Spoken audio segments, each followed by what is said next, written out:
नमस्कार दोस्तों, MPN academy में आप सभी का हार्दिक अभिनंदन है। प्रस्तुत है weekly current affairs test series episode number 31। पहला प्रश्न है, छठी एशियाई अंडर 18 एथलेटिक्स चैंपियनशिप 2025 कहां आयोजित की गई? Where was the 6th Asian under 18 athletics championship 2025 held? The right answer is option number D, Saudi Arab. भारत ने इस प्रतियोगिता में 11 पदक जीते। इस कार्यक्रम का आयोजन एशियाई एथलेटिक्स एसोसिएशन द्वारा प्रिंस नाइफ बिन अब्दुल अजीज स्पोर्ट्स सिटी में किया गया था।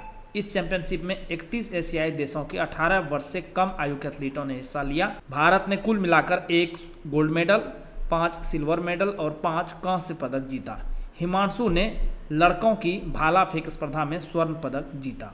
हालांकि उज्बेकिस्तान के ताशकंद में 2023 में आयोजित पिछले 5वें संस्करण में भारत ने कुल 24 पदक जीते थे, जो कि घटकर अब हो गए हैं 11। 17 अप्रैल 2025 को 15वीं ब्रिक्स कृषि मंत्रियों की बैठक कहां आयोजित की गई? Where was the 15th BRICS agriculture ministers meeting held on April 17, 2025? The right answer is option number C, Brasilia, Brazil में। केंद्रीय कृषि मंत्री शिवराज सिंह चौहान द्वारा ब्रासीलिया, ब्राजील में आयोजित 15वीं ब्रिक्स कृषि मंत्रियों की बैठक में भारतीय प्रतिनिधिमंडल का नेतृत्व किया गया। बैठक का विषय क्या था? ब्रिक्स देशों के बीच सहयोग, नवाचार और निष्पक्ष व्यापार के माध्यम से समावेशी और टिकाऊ कृषि को बढ़ावा देना। अप्रैल 2025 में रक्षा साहित्य महोत्सव कलम और कवच 2.0 कहां आयोजित किया गया? Where was the defence literature festival Kalam and Kavach 2.0 held in April 2025? The right answer is option number C, New Delhi. एकीकृत रक्षा स्टाफ यानी आईडीएस और रक्षा मंत्रालय के तहत संयुक्त अध्ययन केंद्र ने नई दिल्ली में दूसरा रक्षा साहित्य महोत्सव कलम और कवच 2.0 आयोजित किया। इस कार्यक्रम का विषय रक्षा सुधारों के माध्यम से भारत के उत्थान को सुरक्षित करना था और इसमें भारत के आत्मनिर्भर और तकनीक से प्रेरित सैन्य शक्ति बनने की यात्रा पर ध्यान केंद्रित किया गया। इस महोत्सव ने रक्षा विनिर्माण और खरीद सुधारों के माध्यम से आत्मनिर्भर भारत लक्ष्य का समर्थन किया। इसने राष्ट्रीय सुरक्षा के लिए भूमि, वायु, समुद्र, साइबर और अंतरिक्ष में एकीकरण पर जोर दिया। यह कार्यक्रम रक्षा मंत्री राजनाथ सिंह द्वारा 2025 को सुधारों का वर्ष घोषित करने के साथ जुड़ा हुआ था। किस राज्य ने 15वीं हॉकी इंडिया सीनियर पुरुष राष्ट्रीय चैंपियनशिप ट्रॉफी 2025 जीती? Which state won the 15th hockey India senior man national championship trophy 2025? The right answer is option number A, Punjab. Hardik Singh की अगुवाई में हॉकी पंजाब ने हॉकी मध्य प्रदेश को फाइनल में 4-1 से हराकर 15वीं हॉकी इंडिया सीनियर पुरुष राष्ट्रीय चैंपियंस ट्रॉफी 2025 जीती। यह प्रतियोगिता मध्य प्रदेश के झांसी में मेजर ध्यानचंद हॉकी स्टेडियम में खेला गया। कांस्य पदक उत्तर प्रदेश की टीम ने जीता, मणिपुर को हराकर। हॉकी इंडिया के तहत 2011 में टूर्नामेंट शुरू होने के बाद से हॉकी पंजाब ने अपना 5वां खिताब जीता। किस देश ने दुनिया का सबसे ऊंचा पुल, जिसे वाजियांग ग्रैंड कैनियन ब्रिज कहा जाता है, पेश किया है? Which country has introduced the world's highest bridge called the Huajiang grand canyon bridge? The right answer is option number C, चीन। चीन दुनिया के सबसे ऊंचे पुल वाजियांग ग्रैंड कैनियन ब्रिज का अनावरण करने के लिए तैयार है। यह सस्पेंशन ब्रिज शेनसेन से 800 मील पश्चिम में स्थित गुइझोंग प्रांत के झेनफेंग काउंटी में निर्माणाधीन है। गुइझोउ प्रभावशाली संरचनाओं के लिए जाना जाता है। दुनिया के शीर्ष 100 सबसे ऊंचे पुलों में से लगभग आधे यहीं पर स्थित है। यह पुल बेइपन नदी से 625 मीटर ऊपर खड़ा होगा, जो एफिल टावर से 200 मीटर ऊंचा है। यह फ्रांस के मिलो वियाडक्ट को पीछे छोड़ देगा, जिसने 343 मीटर की ऊंचाई के साथ रिकॉर्ड बनाया था। पुल की लंबाई 2890 मीटर है।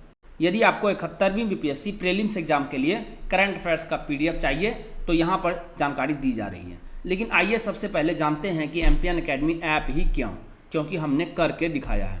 दोस्तों, सबसे पहले हम केवल करंट अफेयर्स के पीडीएफ कोर्स लाया करते थे। इसमें ऑन एन एवरेज 30 क्वेश्चंस पर एग्जाम में टैली हुआ है।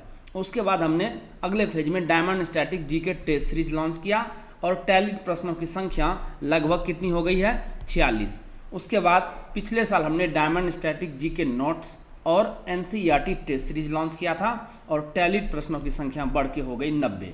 तो आप देख सकते हैं 5 years 7 exams, consistency at its best, and that's MPN academy for you.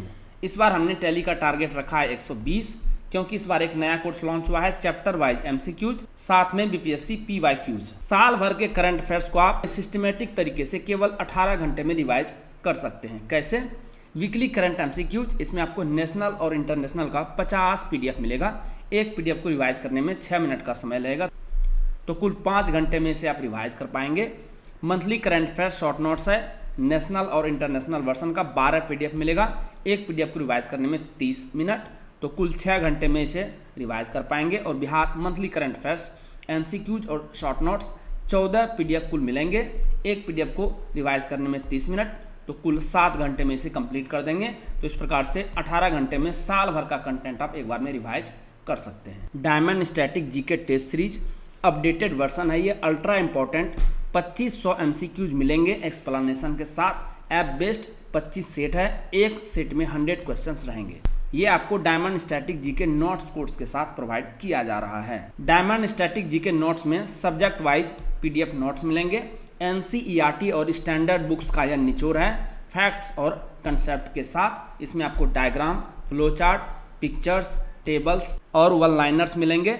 कम समय में फास्ट रिवीजन आप इससे कर सकते हैं। एनसीईआरटी टेस्ट सीरीज, इसमें आपको class wise subject wise MCQs मिलेंगे। ऐप बेस्ड 100 एमसीक्यूज का 37 प्रश्नावली है, 33% नेगेटिव मार्क के साथ। इसमें आपको सभी विषय के एमसीक्यूज मिलेंगे। चैप्टर वाइज एमसीक्यूज और बीपीएससी पीवाईक्यूज का कंबाइंड कोर्स है डिस्क्रिप्शन के साथ। इसमें आपको 2 कोर्सेज मिलेंगे, chapter wise MCQs, app based real time test है, और साथ में BPSC previous year question paper PDF के रूप में 39वीं से लेकर 70वीं बीपीएससी के क्वेश्चंस आपको मिलेंगे डिस्क्रिप्शन के साथ। आपको ये पीडीएफ नोट्स और टेस्ट सीरीज मिलेगा कैसे? गूगल प्ले स्टोर पर टाइप कीजिए एमपीएन अकेडमी, वहाँ पर इस प्रकार का लोगो दिख जाएगा। ऐप को इंस्टॉल कीजिए, ओटीपी के साथ लॉगिन कीजिए और स्टोर सेक्शन में जाइए। वहाँ पर आपको 4 प्रकार के कोर्स मिलेंगे, डायमंड स्टैटिक जीके नोट्स और टेस्ट सीरीज एक साथ में, current affairs PDF, NCERT test series, और फिर चौथा chapter wise MCQs plus BPSC PYQs. Course पर क्लिक कीजिए, उसके बाद नीचे चले जाइए, आई एम इंटरेस्टेड पर क्लिक कीजिए। आपको मैसेज और व्हाट्सएप पर पेमेंट का लिंक मिल जाएगा। शुल्क का भुगतान करें और कोर्स कंटेंट आपको एमपीएन अकेडमी ऐप पर मिल जाएगा। दोस्तों, ये सभी कोर्स आपको हिंदी और इंग्लिश दोनों भाषाओं में अलग अलग ऐप पर उपलब्ध है। ऐप का लिंक आपको इस वीडियो के डिस्क्रिप्शन और पिंड कमेंट सेक्शन में भी मिल जाएगा, तो ध्यान से लैंग्वेज सेलेक्ट कीजिएगा। अभ्यास, डेजर्ट फ्लैग 10 का मेजबान कौन सा देश है?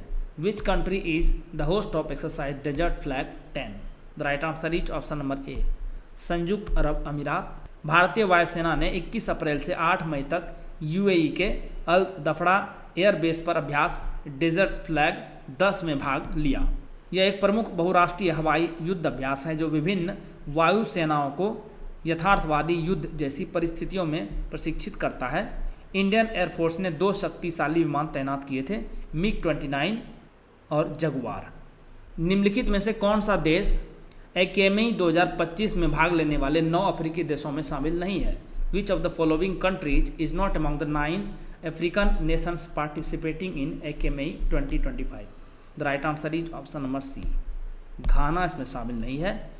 भारत और 9 अफ्रीकी देशों ने 13 अप्रैल को तंजानिया के दार एस सलाम तट पर 6 दिवसीय नौसैनिक अभ्यास अफ्रीका भारत प्रमुख समुद्री जुड़ाव यानी एकेमी शुरू किया। इसमें भाग लेने वाले देश कौन कौन से हैं? Tanzania, Comoros, Djibouti, Eritrea, Kenya, Madagascar, Mauritius, Mozambique, Seychelles और दक्षिण अफ्रीका। घाना इसका हिस्सा नहीं है। यह भारत के सागर और महासागर दृष्टिकोण के अनुरूप है। सागर का फुल फॉर्म क्या है? क्षेत्र में सभी के लिए सुरक्षा और विकास, और महासागर का है क्षेत्रों में सुरक्षा और विकास के लिए पारस्परिक और समग्र उन्नति। भारत के अगले मुख्य न्यायाधीश के रूप में किसे नियुक्त किया गया है? Who has been appointed as the next chief justice of India? The right answer is option number D, Bhushan Ramkrishna Gavai, BR Gavai. इन्होंने 14 मई को भारत के 52वें मुख्य न्यायाधीश के रूप में शपथ ली, क्योंकि संजीव खन्ना 13 मई को सेवानिवृत्त हो गए। भारतीय भारोत्तोलन महासंघ के एथलीट आयोग का अध्यक्ष किसे नियुक्त किया गया है? Who has been appointed as the chairperson of the athletes commission of the Indian weightlifting federation. The right answer is option number C, Mirabai Chanu. Olympic रजत पदक विजेता मीराबाई चानू को भारतीय भारोत्तोलन महासंघ के एथलीट आयोग का अध्यक्ष नियुक्त किया गया है। इन्होंने इस अवसर को साथी भारोत्तोलकों की आवाज़ उठाने का गौरवपूर्ण क्षण बताया। अप्रैल 2025 में यूनेस्को की memory of the world register में किन 2 शास्त्रीय भारतीय ग्रंथों को अंकित किया गया? Which 2 classical Indian texts were inscribed in UNESCO's Memory of the World Register in April 2025? The right answer is option number D, Shrimad Bhagavad Gita और नाट्य शास्त्र। यूनेस्को ने शास्त्रीय भारतीय ग्रंथों भारत मुनि के नाट्य शास्त्र और श्रीमद् भगवद गीता को विश्व स्मृति रजिस्टर में शामिल किया है। यह घोषणा केंद्रीय संस्कृति मंत्री गजेंद्र सिंह शेखावत ने की है। इसके साथ ही अब भारत के पास यूनेस्को स्मृति रजिस्टर में कुल 14 अभिलेख हो गए हैं। एम्पियन अकेडमी का टेलीग्राम पेज अवश्य ज्वाइन करें। सर्च कीजिए एम्पियन अकेडमी, इस प्रकार से लोगो दिखेगा, ज्वाइन कर लीजिए। क्या क्या मिलेगा आपको वहाँ पर? बीपीएससी परीक्षा से संबंधित अपडेटेड न्यूज आपको मिलेगी। बीपीएससी प्रीलिम्स एग्जाम का स्पेशल डेली क्विज आयोजित किया जाता है सुबह और शाम, वो आपको मिलेगा। टेस्ट सीरीज जो ऐप पोर्टल पर है उसका शेड्यूल मिलेगा और एम्पियन अकेडमी ऐप कोर्सेस और यूट्यूब वीडियो के अपडेट्स भी आपको यहाँ पर मिल जाएंगे। तो इस पेज को अवश्य ही ज्वाइन कीजिए। किस संगठन ने MK2A laser directed energy weapon प्रणाली विकसित की है? Which organisation has developed the MK2A laser directed energy weapon ड्यू system? The right answer is option number D, रक्षा अनुसंधान एवं विकास संगठन DRDO। भारत ने MK2A laser directed energy weapon ड्यू का सफलतापूर्वक परीक्षण किया, जो अमेरिका, चीन और रूस के साथ इस उन्नत तकनीक वाले कुछ देशों में शामिल हो गया है। यह 30 किलोवाट का लेजर आधारित हथियार है जो हेलीकॉप्टर, झुंड ड्रोन, रडार और फिक्स्ड विंग ड्रोन को उच्च परिशुद्धता के साथ नष्ट कर सकता है। इसे DRDO और इसकी प्रयोगशाला centre for high energy systems and sciences CHESS Hyderabad ने शैक्षणिक और औद्योगिक भागीदारों के सहयोग से विकसित किया है। भारत उज्बेकिस्तान संयुक्त सैन्य अभ्यास दस्तलिक 6 कहाँ आयोजित किया गया? Where was India Uzbekistan joint exercise Dustlik 6 conducted? The right answer is option number B, Pune. भारत उज्बेकिस्तान संयुक्त सैन्य अभ्यास दस्तलिक का 6ठा संस्करण 16 अप्रैल को महाराष्ट्र के पुणे के औंध में विदेशी प्रशिक्षण नोड में शुरू हुआ और यह 28 अप्रैल तक चला। इसमें भारतीय सेना की जाट रेजिमेंट की 1 बटालियन और भारतीय वायुसेना के 60 जवानों ने हिस्सा लिया। किस संस्थान ने बेट इकोमोन नामक भारत की पहली स्वचालित चमगादड़ निगरानी प्रणाली विकसित की है? Which institution has developed India's first automated bat monitoring system called bat EchoMon? The right answer is option number D, Indian institute for human settlements IIHS Bengaluru. Bat EchoMon का क्या मतलब है? इसका मतलब है बैट इकोलोकेशन मॉनिटरिंग। यह भारत का पहला वास्तविक समय संचालित बैट मॉनिटरिंग सिस्टम है। इसे जगदीश कृष्णा स्वामी के नेतृत्व में कादम्बरी देशपांडे और वेदांत बारजे ने भारतीय मानव बस्तियों के संस्थान IIHS बेंगलुरु में विकसित किया था। यह IIHS के पर्यावरण और स्थिरता स्कूल में दीर्घकालिक शहरी पारिस्थितिक वेधशाला का हिस्सा है। बैट इकोमोन इकोलोकेशन का उपयोग करके चमगादड़ की आवाज़ों का पता लगाता है, रिकॉर्ड करता है, उनका विश्लेषण करता है और इन्हें वर्गीकृत करता है। क्रॉप फसल प्रगति पर व्यापक सुदूर संवेदन अवलोकन किस संगठन द्वारा विकसित एक ढांचा है? Crop comprehensive remote sensing observation on crop progress is a framework developed by which organisation? The right answer is option number A, Rashtriya Sudur Samvedan Kendra यानी national remote sensing centre. ISRO ने भविष्यवाणी की है कि 31 मार्च 2025 तक 8 प्रमुख राज्यों से गेहूं का उत्पादन 123 मिलियन टन के लगभग पहुंच जाएगा। यह अनुमान बेहतर सटीकता और समय पर अपडेट के लिए उपग्रह आधारित रिमोट सेंसिंग तकनीक का उपयोग करके लगाया गया था। इसरो के राष्ट्रीय रिमोट सेंसिंग केंद्र यानी नेशनल रिमोट सेंसिंग सेंटर ने क्रॉप नामक एक प्रणाली विकसित की है जिसका अर्थ है फसल प्रगति पर व्यापक रिमोट सेंसिंग अवलोकन। क्रॉप एक अर्ध स्वचालित और स्केलेबल प्रणाली है जो लगभग वास्तविक समय में फसल की बुआई, विकास और कटाई की निगरानी करती है। किस भारतीय सशस्त्र बल ने मेघयान 25 नामक मौसम विज्ञान और महासागरीय संगोष्ठी के 3रे संस्करण की मेजबानी की? Which Indian armed force hosted the 3rd edition of the meteorological and oceanological symposium titled Megayan 25। The right answer is option number A. भारतीय नौसेना। भारतीय नौसेना ने अपने मौसम विज्ञान और महासागर विज्ञान संगोष्ठी के तीसरे संस्करण मेगयान 25 की मेजबानी की। इसका आयोजन विश्व मौसम विज्ञान संगठन यानी WMO के गठन के उपलक्ष्य में किया गया था। इसने विश्व मौसम विज्ञान दिवस 2025 भी मनाया, जो हर साल 23 मार्च को मनाया जाता है। मेगयान 25 का विषय क्या था? एक साथ प्रारंभिक चेतावनी अंतर को बंद करना। किस राज्य सरकार ने अप्रैल 2025 में महिलाओं को सशक्त बनाने के लिए पिंक ई रिक्शा योजना शुरू की है? Which state government has launched the pink e rickshaw scheme to empower women in April 2025? The right answer is option number A. Maharashtra. Maharashtra सरकार ने महिलाओं को सशक्त बनाने और इन्हें आर्थिक रूप से स्वतंत्र बनाने के लिए पिंक ई रिक्शा योजना शुरू की है। इसे आधिकारिक तौर पर उप मुख्यमंत्री अजीत पवार ने 21 अप्रैल को पुणे में लॉन्च किया, जहां चयनित महिलाओं को इलेक्ट्रिक 3 व्हीलर वितरित किए गए। इस योजना का संचालन महाराष्ट्र के महिला एवं बाल विकास विभाग द्वारा किया जाता है। Kinetic green energy and power solutions limited आधिकारिक भागीदार है और इलेक्ट्रिक 3 व्हीलर की आपूर्ति करेगा। INS चेन्नई जो खबरों में था, भारतीय नौसेना के किस वर्ग के जहाज का हिस्सा है? INS Chennai that was seen in the news is part of which class of Indian navy ships? The right answer is option number D, Kolkata वर्ग। भारतीय नौसेना के जहाज INS चेन्नई और INS केसरी ने अफ्रीका इंडिया की मैरीटाइम एंगेजमेंट AKME 2025 के समुद्री चरण के दौरान युद्धाभ्यास और विजिट बोर्ड सर्च और सीजर अभ्यास सफलतापूर्वक किए। INS चेन्नई प्रोजेक्ट 15A के तहत कोलकाता श्रेणी के स्टील्थ गाइडेड मिसाइल विध्वंसक का तीसरा और अंतिम जहाज है। इस श्रेणी के पहले 2 जहाज INS कोलकाता और INS कोच्चि थे। INS चेन्नई का निर्माण मुंबई में मझगांव डॉक लिमिटेड द्वारा किया गया था। स्पेडेक्स मिशन के तहत किन 2 उपग्रहों ने अपना दूसरा सफल डॉकिंग पूरा किया? Under SpaDeX mission which 2 satellites completed their second successful docking? The right answer is option number C. SDX-01 chaser और SDX-02 target.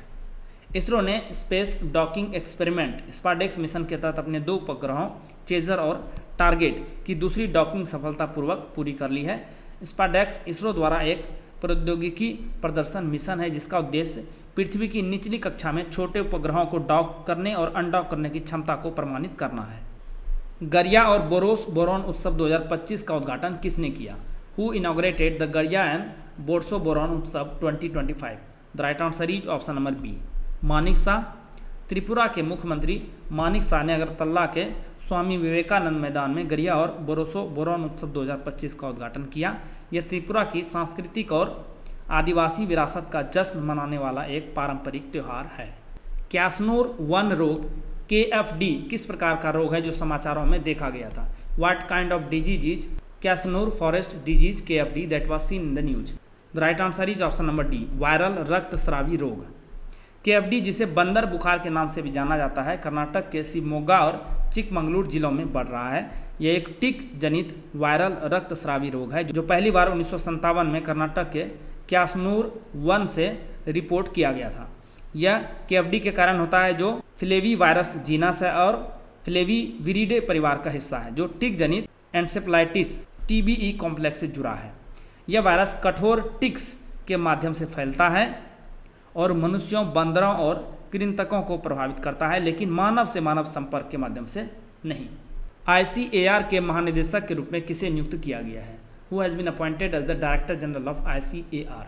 The right answer is option number B, doctor मांगी लाल। डॉक्टर मांगी लाल जाट को अप्रैल 2025 से 3 साल के कार्यकाल के लिए कृषि अनुसंधान और शिक्षा परिषद DARE के सचिव और भारतीय कृषि अनुसंधान परिषद यानी ICAR के महानिदेशक यानी डायरेक्टर जनरल के रूप में नियुक्त किया गया है। ICAR की स्थापना अंग्रेजों के समय ही 16 जुलाई 1929 को सोसाइटी पंजीकरण अधिनियम 1860 के तहत एक पंजीकृत सोसाइटी के रूप में की गई थी। इसका मुख्यालय है नई दिल्ली में। ऑपरेशन अटलांटा के तहत किस अंतर्राष्ट्रीय नौसैनिक बल ने भारतीय नौसेना के साथ संयुक्त नौसैनिक अभ्यास का प्रस्ताव दिया है? विच international naval force under operation Atlanta has proposed A joint naval exercise with the Indian navy?